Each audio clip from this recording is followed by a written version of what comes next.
Saul was 30 years old when he became king, and he reigned over Israel 42 years. Saul chose 3,000 men from Israel. 2,000 were with him at Michmash and in the hill country of Bethel, and 1,000 were with Jonathan at Gibeah in Benjamin. The rest he sent back to their homes. Jonathan attacked the Philistine outpost at Gibeah, and the Philistines heard about him. Then Saul had the trumpet blown throughout the land and said, "Let the Hebrews hear!" So all Israel heard the news. Saul has attacked the Philistine outpost. And now Israel has become obnoxious to the Philistines. And the people were summoned to join Saul at Gilgal. The Philistines assembled to fight Israel with 3,000 chariots, 6,000 charioteers, and soldiers as numerous as the sand on the seashore. They went up and camped at Michmash, east of Bethaven. When the Israelites saw that their situation was critical and that their army was hard-pressed, they hid in caves and thickets among the rocks and in pits and cisterns. Some Hebrews even crossed the Jordan to the land of Gad and Gilead. Saul remained at Gilgal, and all the troops with him were quaking with fear. He waited 7 days, the time set by Samuel. But Samuel did not come to Gilgal, and Saul's men began to scatter. So he said, "Bring me the burnt offering and the fellowship offerings." And Saul offered up the burnt offering. Just as he finished making the offering, Samuel arrived, and Saul went out to greet him. "What have you done?" asked Samuel. Saul replied, When I saw that the men were scattering, and that you did not come at the set time, and that the Philistines were assembling at Michmash, I thought, now the Philistines will come down against me at Gilgal, and I have not sought the Lord's favor. So I felt compelled to offer the burnt offering. "You have done a foolish thing," Samuel said. "You have not kept the command the Lord your God gave you. If you had, He would have established your kingdom over Israel for all time. But now your kingdom will not endure. The Lord has sought out a man after his own heart and appointed him ruler of his people, because you have not kept the Lord's command." Then Samuel left Gilgal and went up to Gibeah in Benjamin. And Saul counted the men who were with him. They numbered about 600. Saul and his son Jonathan and the men with them were staying in Gibeah in Benjamin, while the Philistines camped at Michmash. Raiding parties went out from the Philistine camp in 3 detachments. One turned toward Ophrah in the vicinity of Shul, another toward Beth-horon, and the third toward the borderland overlooking the valley of Zeboim, facing the wilderness. Not a blacksmith could be found in the whole land of Israel, because the Philistines had said, "Otherwise the Hebrews will make swords or spears." So all Israel went down to the Philistines to have their plow points, mattocks, axes, and sickles sharpened. The price was 2/3 of a shekel for sharpening plow points and mattocks, and 1/3 of a shekel for sharpening forks and axes and for repointing goads. So on the day of the battle, not a soldier with Saul and Jonathan had a sword or spear in his hand. Only Saul and his son Jonathan had them. Now a detachment of Philistines had gone out to the pass at Michmash. One day Jonathan, son of Saul, said to his young armor-bearer, "Come, let's go over to the Philistine outpost on the other side." But he did not tell his father.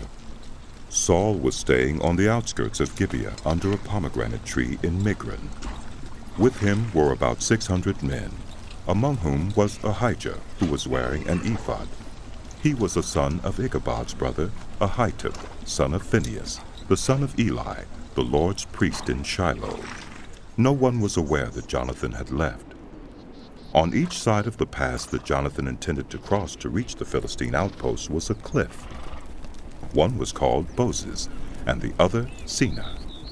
One cliff stood to the north toward Michmash, the other to the south toward Geba. Jonathan said to his young armor-bearer, "Come, let's go over to the outpost of those uncircumcised fellows. Perhaps the Lord will act in our behalf. Nothing can hinder the Lord from saving, whether by many or by few." Do all that you have in mind. his armor-bearer said. Go ahead. I am with you, heart and soul. Jonathan said, Come on then. We will cross over toward them and let them see us. If they say to us, wait there till we come to you, we will stay where we are and not go up to them. But if they say, come up to us, we will climb up, because that will be our sign that the Lord has given them into our hands. So both of them showed themselves to the Philistine outpost. Look, Said the Philistines. the Hebrews are crawling out of the holes they were hiding in. The men of the outpost shouted to Jonathan and his armor-bearer. Come up to us, and we'll teach you a lesson. So Jonathan said to his armor-bearer. Climb up after me. The Lord has given them into the hand of Israel. Jonathan climbed up, using his hands and feet, with his armor-bearer right behind him. The Philistines fell before Jonathan, and his armor-bearer followed and killed behind him. In that first attack, Jonathan and his armor-bearer killed some 20 men in an area of about half an acre. Then panic struck the whole army, those in the camp and field, and those in the outposts and raiding parties, and the ground shook. It was a panic sent by God. Saul's lookouts at Gibeah in Benjamin saw the army melting away in all directions. Then Saul said to the men who were with him, Muster the forces and see who has left us. When they did, it was Jonathan and his armor-bearer who were not there. Saul said to Ahijah, Bring the ark of God. At that time it was with the Israelites. While Saul was talking to the priest, the tumult in the Philistine camp increased more and more. So Saul said to the priest, Withdraw your hand. Then Saul and all his men assembled and went to the battle. They found the Philistines in total confusion, striking each other with their swords. Those Hebrews who had previously been with the Philistines and had gone up with them to their camp went over to the Israelites who were with Saul and Jonathan. When all the Israelites who had hidden in the hill country of Ephraim heard that the Philistines were on the run, they joined the battle in hot pursuit. So on that day, the Lord saved Israel, and the battle moved on beyond Beth-aven. Now the Israelites were in distress that day, because Saul had bound the people under an oath, saying, Cursed be anyone who eats food before evening comes, before I have avenged myself on my enemies. So none of the troops tasted food. The entire army entered the woods, and there was honey on the ground. When they went into the woods, they saw the honey oozing out, yet no one put his hand to his mouth, because they feared the oath. But Jonathan had not heard that his father had bound the people with the oath, so he reached out the end of the staff that was in his hand and dipped it into the honeycomb. He raised his hand to his mouth, and his eyes brightened. Then one of the soldiers told him, Your father bound the army under a strict oath, saying, Cursed be anyone who eats food today. That is why the men are faint. Jonathan said, My father has made trouble for the country. See how my eyes brightened when I tasted a little of this honey? How much better it would have been if the men had eaten today some of the plunder they took from their enemies. Would not the slaughter of the Philistines have been even greater? That day, after the Israelites had struck down the Philistines from Michmash to Ajalon, they were exhausted. They pounced on the plunder, and taking sheep, cattle, and calves, they butchered them on the ground and ate them, together with the blood. Then someone said to Saul, Look, the men are sinning against the Lord by eating meat that has blood in it. You have broken faith. He said. Roll a large stone over here at once. Then he said, Go out among the men and tell them, Each of you bring me your cattle and sheep, and slaughter them here and eat them. Do not sin against the Lord by eating meat with blood still in it. So everyone brought his ox that night and slaughtered it there. Then Saul built an altar to the Lord. It was the first time he had done this. Saul said, Let us go down and pursue the Philistines by night and plunder them till dawn, and let us not leave one of them alive. Do whatever seems best to you. They replied. But the priest said, Let us inquire of God here. So Saul asked God, Shall I go down and pursue the Philistines? Will you give them into Israel's hand? But God did not answer him that day. Saul therefore said, Come here, all you who are leaders of the army, and let us find out what sin has been committed today. As surely as the Lord who rescues Israel lives, even if it lies with my son Jonathan, he must die." But not one of them said a word. Saul then said to all the Israelites, "You stand over there. I and Jonathan my son will stand over here." Do what seems best to you. They replied. Then Saul prayed to the Lord, the God of Israel. "Why have you not answered your servant today? If the fault is in me or my son Jonathan, respond with Urim. But if the men of Israel are at fault, respond with Thummim." Jonathan and Saul were taken by lot, and the men were cleared. Saul said, "Cast the lot between me and Jonathan my son." and Jonathan was taken. Then Saul said to Jonathan, "Tell me what you have done." So Jonathan told him. I tasted a little honey with the end of my staff, and now I must die. Saul said, "May God deal with me, be it ever so severely, if you do not die, Jonathan." But the men said to Saul, Should Jonathan die?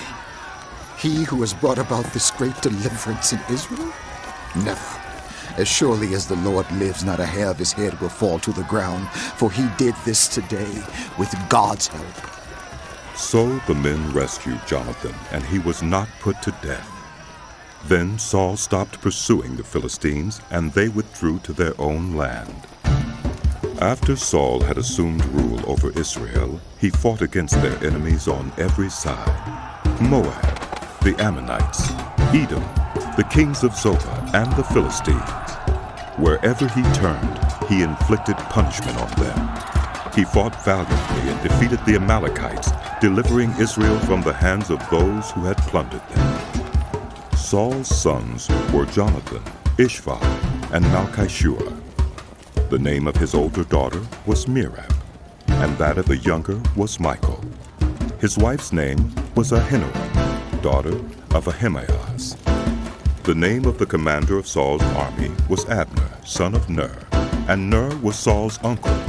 Saul's father Kish and Abner's father Ner were sons of Abiel. All the days of Saul there was bitter war with the Philistines, and whenever Saul saw a mighty or brave man, he took him into his service.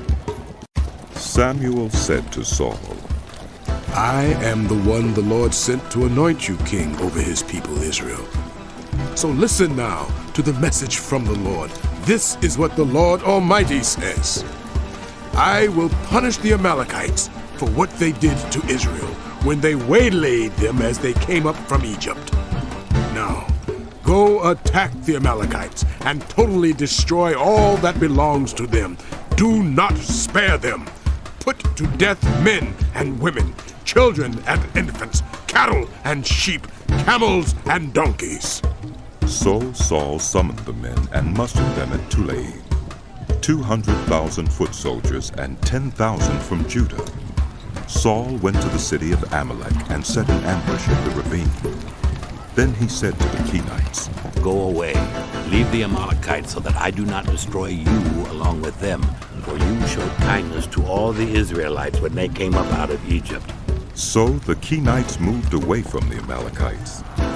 Then Saul attacked the Amalekites all the way from Havilah to Shur, near the eastern border of Egypt. He took Agag, king of the Amalekites, alive, and all his people he totally destroyed with the sword. But Saul and the army spared Agag and the best of the sheep and cattle, the fat calves and lambs, everything that was good. These they were unwilling to destroy completely, but everything that was despised and weak they totally destroyed. Then the word of the Lord came to Samuel. I regret that I have made Saul king, because he has turned away from me and has not carried out my instructions. Samuel was angry, and he cried out to the Lord all that night. Early in the morning Samuel got up and went to meet Saul, but he was told, Saul has gone to Carmel. There he has set up a monument in his own honor, and has turned and gone on down to Gilgal. When Samuel reached him, Saul said, The Lord bless you. I have carried out the Lord's instructions. But Samuel said, What then is this bleating of sheep in my ears? What is this lowing of cattle that I hear? Saul answered, The soldiers brought them from the Amalekites. They spared the best of the sheep and cattle to sacrifice to the Lord your God, but we totally destroyed the rest. Enough! Samuel said to Saul, Let me tell you what the Lord said to me last night. Tell me. Saul replied. Samuel said, Although you were once small in your own eyes, did you not become the head of the tribes of Israel? The Lord anointed you king over Israel, and he sent you on a mission saying, Go and completely destroy those wicked people, the Amalekites. Make war on them until you have wiped them out. Why did you not obey the Lord? Why did you pounce on the plunder and do evil in the eyes of the Lord? But I did obey the Lord. Saul said, I went on the mission the Lord assigned me. I completely destroyed the Amalekites and brought back Agag, their king. The soldiers took sheep and cattle from the plunder, the best of what was devoted to God, in order to sacrifice them to the Lord your God at Gilgal. But Samuel replied, Does the Lord delight in burnt offerings and sacrifices as much as in obeying the Lord? To obey is better than sacrifice, and to heed is better than the fat of rams. For rebellion is like the sin of divination, and arrogance like the evil of idolatry. Because you have rejected the word of the Lord, he has rejected you as king. Then Saul said to Samuel, I have sinned. I violated the Lord's command and your instructions. I was afraid of the men, and so I gave in to them. Now I beg you, forgive my sin and come back with me so that I may worship the Lord. But Samuel said to him, I will not go back with you.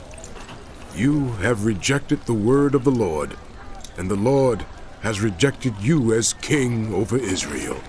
As Samuel turned to leave, Saul caught hold of the hem of his robe, and it tore. Samuel said to him, The Lord has torn the kingdom of Israel from you today, and has given it to one of your neighbors, to one better than you. He who is the glory of Israel does not lie or change his mind, for he is not a human being that he should change his mind.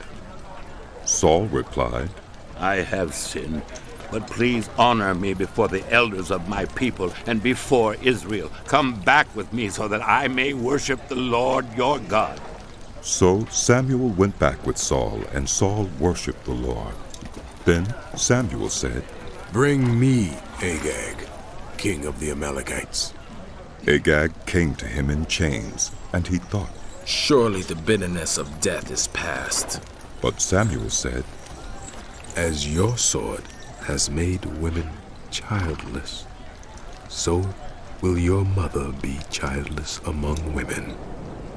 And Samuel put Agag to death before the Lord at Gilgal. Then Samuel left for Ramah, but Saul went up to his home in Gibeah of Saul. Until the day Samuel died, he did not go to see Saul again, though Samuel mourned for him.